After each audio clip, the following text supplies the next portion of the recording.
So thank you all for being here, and I want to thank some of our sponsors that have made the poetry stage possible. Where'd you leave off, Josh? Did you thank any of them? I thanked, there was no one in the audience, so I did not read. Okay, so we'd like to thank some of our sponsors who've made the poetry stage possible this year. Arrowcloud Press, United Rentals, Tsunami Books, Sundance Natural Foods, Capella Market, Baja Fresh, New Zone Gallery, Sweet Life, Starbucks, Trader Joe's, and Bijou Metro. Bijou Metro. Wonderful theater. So I would like to direct everybody to our raffle. Please check out our donation raffle over there. Any donation will get you entered for great prizes, and you will be helping a wonderful local cause, the OSLP Arts and Culture Program.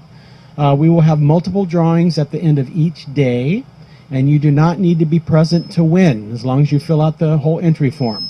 The prize list and all the details are right over there. So help out a local cause and win some prizes. Okay, so at this point, what time is it? Anybody know?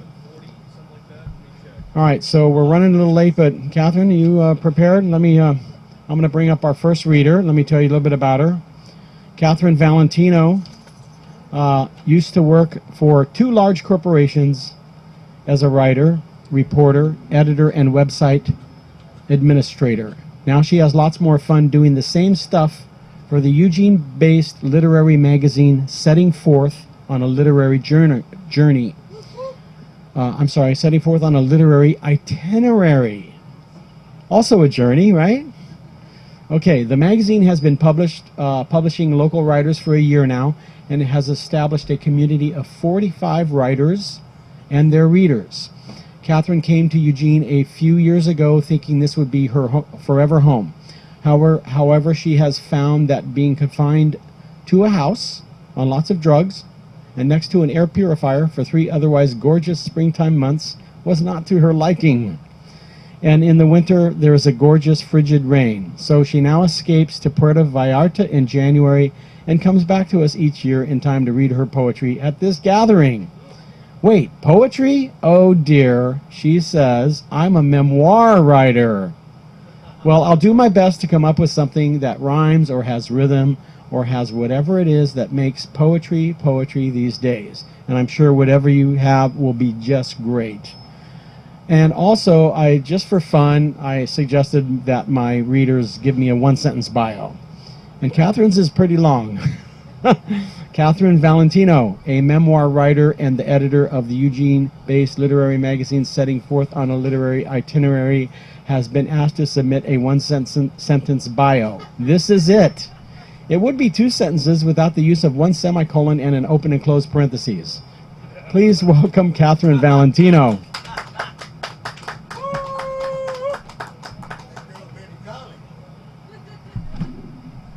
That's true. Do you need a stand? No. Okay. Put you right here. And let's get this up. Come on up here.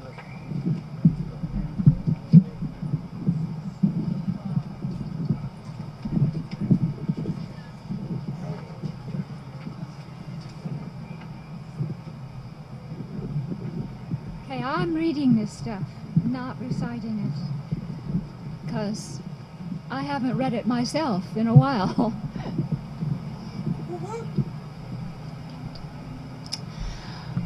I picked the longest of the 5 poems that I've written in my lifetime because I thought it might go 15 minutes. We'll see. It's called The Beginning. A very long time ago, before our world began, before there were men, before there were things, even before there was time, there was only O. Whole, complete, real, good, only O. Alone.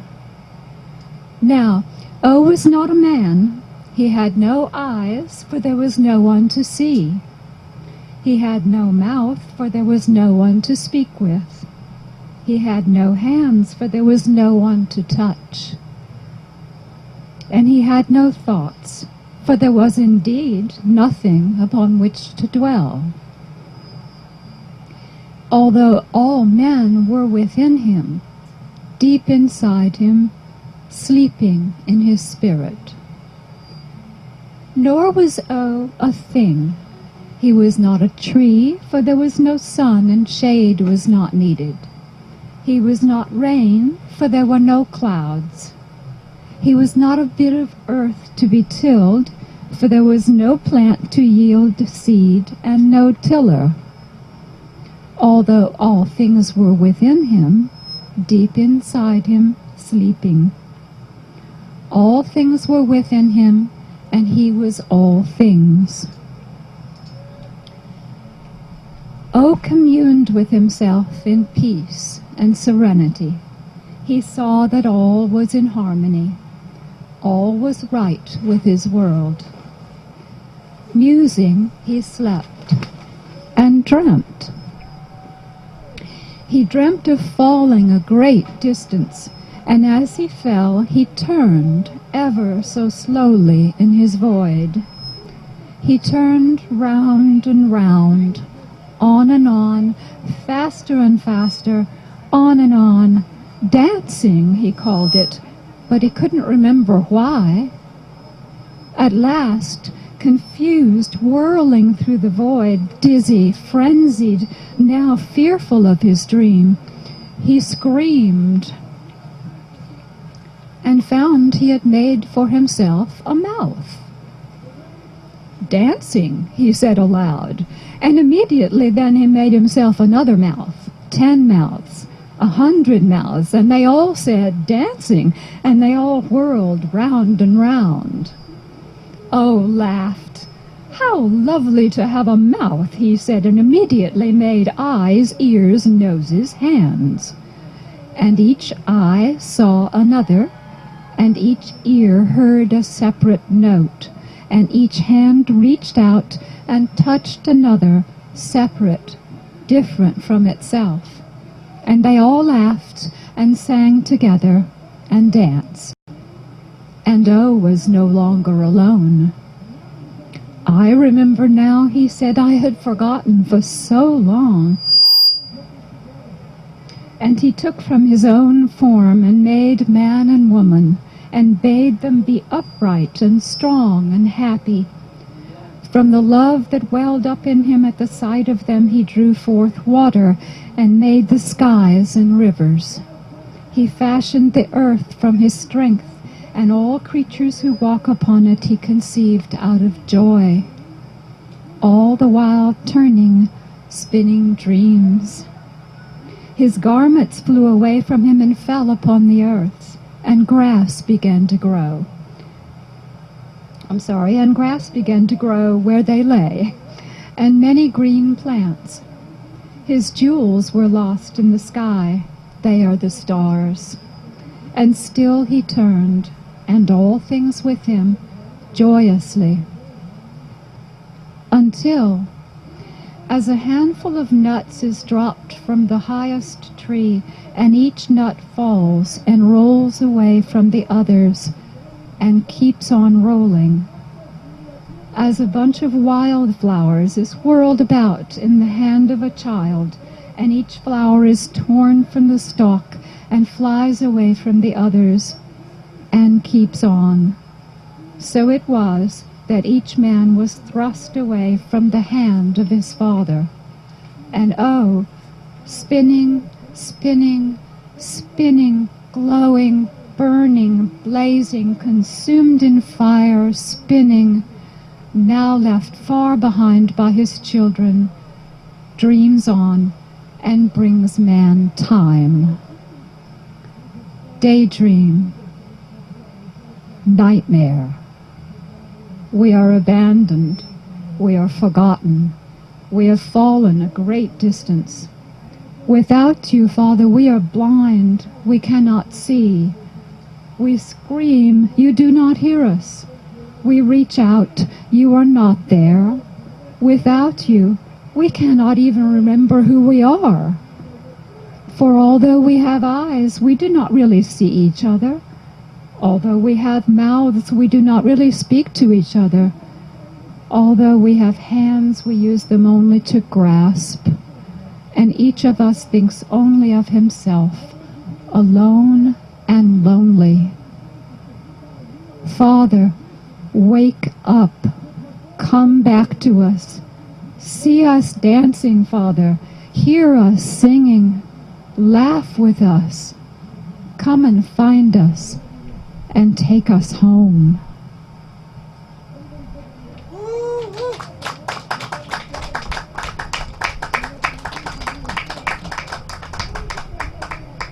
Actually, that was written years and years ago. I went to college as very much an adult in my 40s, and it was written as an exercise in the concept of myth. Should I go on? Okay. I have just two other things, one of them written about 5 years ago and one of them written this last year. Since I started with the one so long ago, I'll go to the next one up about 5 years ago. It's called See Me. The mood soars, the energy heightens. Suddenly I am the very soul of the mountain, a vast round rump. Blue sky, warm sun, grassy hillsides.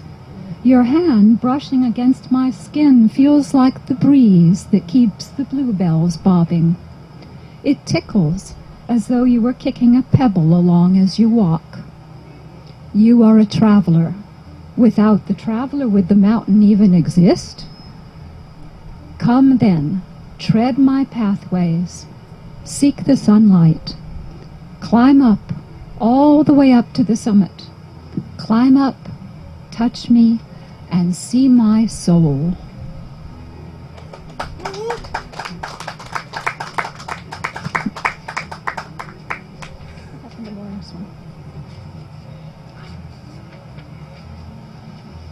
Okay, the last one is real silly.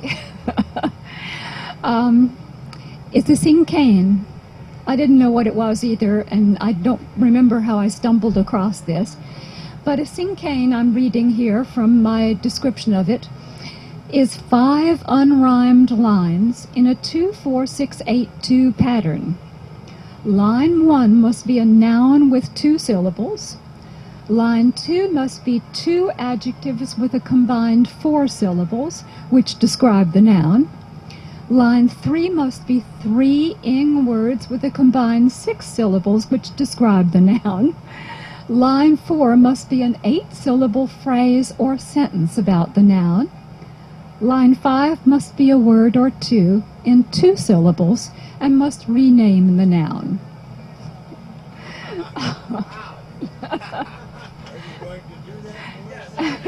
Yeah, I have 2 of them. By the way, all of this stuff is in Setting Forth on a Literary Itinerary, along with 45 other writers' works, many of them better than this. Okay, river, alive, fertile, rippling, surging, gasping. Our river gives birth to all life. Mother.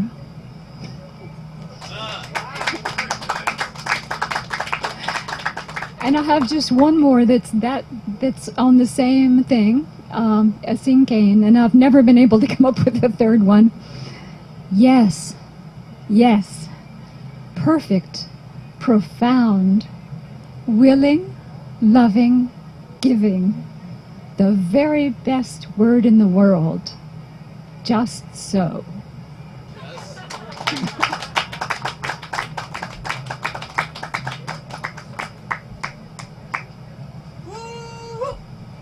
Thank you for listening. Thank you so much, Katharine. That's some wonderful poetry for a memoir writer. What do you think? Yeah.